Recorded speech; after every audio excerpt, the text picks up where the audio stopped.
수축기 혈압과 이완기 혈압의 차이를 이라고 이야기를 하기도 하는데 동맥경 하층의 과 연관이 조금 있습니다. 네, 여러분 안녕하세요. 오늘은 고혈압 바로 알기라는 주제로 고혈압의 기준과 원인 그리고 측정 방법까지 자세히 알아보겠습니다. 손성만 원장님과 함께합니다. 원장님 안녕하세요. 안녕하세요. 네, 시청자분들께도 인사 부탁드립니다. 안녕하세요. 손석만입니다. 네, 원장님 환영합니다. 먼저 우리 혈압이 무엇인지에 대해서 자세하게 설명해 주시면 좋을 것 같은데요. 시청자분들이 이해하기 쉽게 설명 부탁드립니다. TV 선전에 보면 동맥경화증 선전을 하시는 저걸 보신 적이 있을 건데 약을 하나를 먹으면 그때가 없어진다라고 선전을 많이 하는데 100% 거짓말이긴 합니다. 어떻게 생각하시면 되냐 하면 수도관을 생각하시면 되는데요. 수도관 맨 처음에 갈아 끼우면 깨끗합니다. 한 3년, 5년 지나면 수도관 안쪽에 물때가 끼기 시작하고 한 7년, 10년이 지나면 녹이 슬기 시작할 겁니다. 계속 진행을 하게 되면 녹이 계속 슬어서 내경이 계속 줄게 될 거고 저희가 뭐 15년, 20년 된 수도관에 손을 넣어보면 이만큼 녹이 쓴 수도관을 보신 적이 있을 겁니다. 저희가 평소에 이마탄 수도관에 이마탄 물이 지나가다가 내경이 이만큼 줄었는데 똑같은 물이 지나가야지만 똑같이 지나가려 하면 이 물이 빨리 지나가야 될 거예요. 그래서 이 수도관이 실제로 받는 압력은 증가하게 되어 있습니다.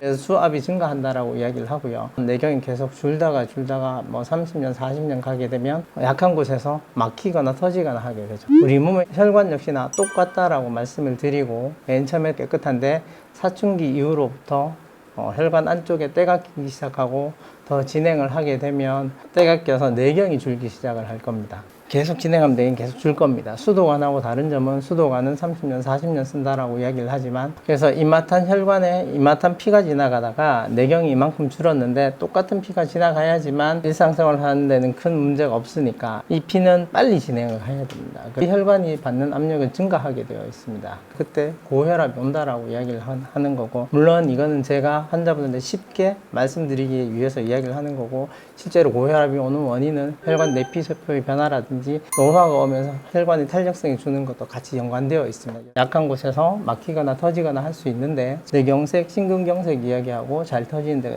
뇌출혈 이야기를 합니다. 굉장히 이해하기 쉬운데요, 선생님. 우리가 혈압을 얘기할 때 보통 이완기 혈압, 수축기 혈압 이런 얘기 하잖아요. 이 두 가지 혈압은 어떤 차이가 있는 걸까요? 심장은 우리 몸에 피를 보내는 펌프라고 생각을 하게 되면 펌프질을 해서 우리 몸에 피를 보내는데 멀리 보내야 되니까 이때 멀리 보내기 위해서 압력이 커지는 것을 그때를 수축기라 이야기를 하고 다음 펌프질을 하기 위해서 잠깐 쉬는 동안 그 물들이 다시 돌아와야 되는데 그때를 이완기라고 얘기를 합니다. 그래서 수축기 때의 혈압을 수축기 혈압이라고 이야기를 하고 이완기 때의 혈압을 이완기 혈압이라고 이야기를 합니다. 그리고 수축기 혈압과 이완기 혈압의 차이를 맥압이라고 이야기를 하기도 하는데 동맥경 하층의 맥압의 상승과 연관이 조금 있습니다. 50대 이상은 맥압을 꼭 체크하셔야 되는데요. 50대 이상에서 맥압이 10mmHg 한 10 정도 이상 증가한다 하면 관상동맥 질환이 발생할 확률은 23%씩 증가하는 걸로 되어 있습니다. 네, 그러니까 우리가 피를 밀어낼 때는 수축기 혈압, 또 피를 받아들일 때는 이완기 혈압 이렇게 이해를 하면 될 것 같고요. 특히나 50대 이상이신 분들은 맥압도 또 신경 써서 체크를 해 보셔야 될 것 같습니다. 그렇다면 선생님, 우리가 수치가 어느 정도 이상일 때 고혈압이라고 판단할 수 있을까요? 수치상으로 보면 혈압이 고혈압이랑 고혈압 전 단계 이렇게 나누기도 하고요. 고혈압을 다시 1기 고혈압, 2기 고혈압 나누기도 하는데 고혈압이라 하면 140 이상을 이야기를 하고 이완기 혈압이 80 이상을 이야기를 하고 전기 고혈압하고 고혈압으로 나누는데요. 전기 고혈압은 수축기 혈압이 130에서 139까지 이완기 혈압이 80에서 89까지를 이야기를 합니다.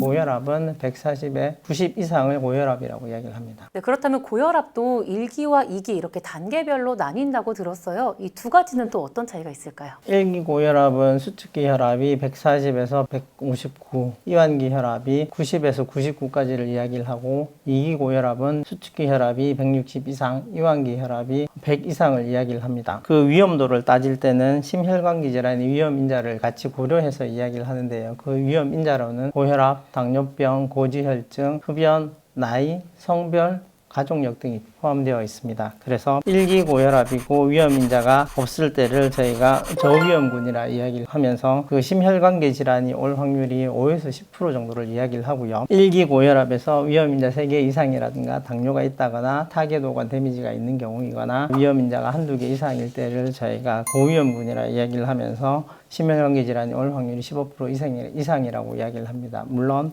1기 고혈압, 2기 고혈압 모두 다 혈압약과 생활 습관은 교정을 하셔야 됩니다. 네, 혈압의 수치와 기타 증상에 따라 1기와 2기 이렇게 나눌 수 있다고 설명을 해주셨는데요. 고혈압이 수치뿐만 아니라 원인에 따라서 또 분류가 되기도 한다고요, 선생님? 저희가 1차성 고혈압, 2차성 고혈압으로 나누기도 하는데 1차성 고혈압은 본태성 고혈압으로 특별한 원인이 없는 경우를 이야기를 합니다. 2차성 고혈압은 어떠한 질병에 의해서 그에 촉발된 2차성으로 나타나는 고혈압으로 그 원인을 찾아서 제거를 하게 되면 완치가 가능하다고 이야기를 합니다. 예를 들어서 갈색스포종, 콩팥에 실질적인 문제가 있다든지 신동맥의 협착증이라든지 1차성 알도스테론즘이라든지 후싱 증후군 등이 있을 때 나타날 수 있습니다. 그렇다면은 우리가 혈압이 하루 종일 일정하지 않다고 들었는데요. 네, 이것은 또 어떤 이유에 따라서 달라지는 걸까요? 혈압이 증가하는 경우는 우리 몸의 산소 요구량이 증가하는 경우에 운동을 한다든지 일을 한다든지 스트레스를 받는다든지 이런 경우는 교감신경계가 항진이 되면서 혈압이 올라갑니다. 근데 그 반대로 저녁에 잘 때 되면 부교감신경계가 항진이 되면서 혈압은 떨어지게 되어 있습니다. 그래서 낮에 혈압이 훨씬 더 높게 되고 잘 때는 혈압이 떨어지게 되어 있습니다. 이렇게 우리의 생체 리듬에 따라서 혈압이 변동될 수 있다. 굉장히 흥미로운데요. 선생님, 제가 병원에 가서 혈압을 재면 집에서 쟀을 때 혈압이랑 조금 차이가 날 때가 있더라고요.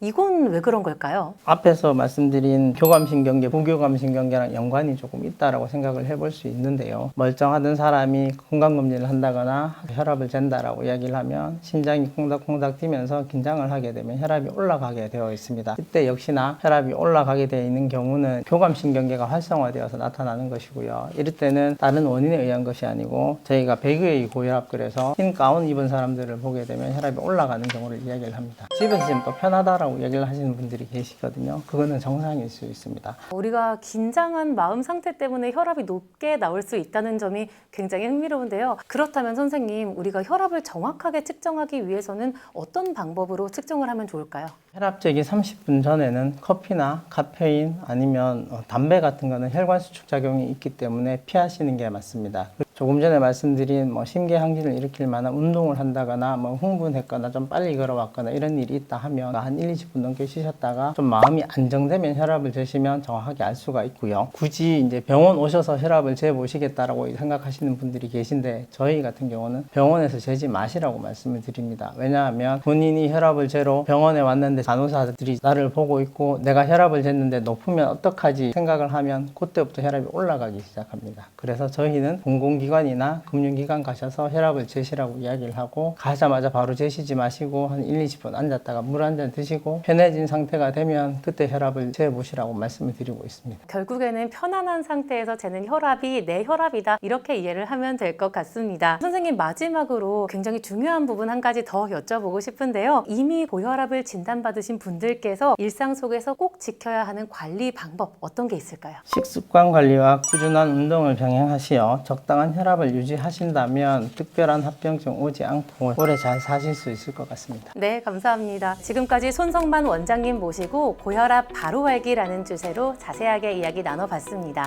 오늘 영상을 통해서 여러분 고혈압에 대해 조금 더 자세히 이해할 수 있는 시간이 됐길 바라겠습니다. 다음 시간에는 저희 고혈압 약물 치료에 대해서 깊이 있게 다뤄볼 예정이니까요. 함께 해주시길 바라겠습니다. 시청해주신 여러분 고맙습니다.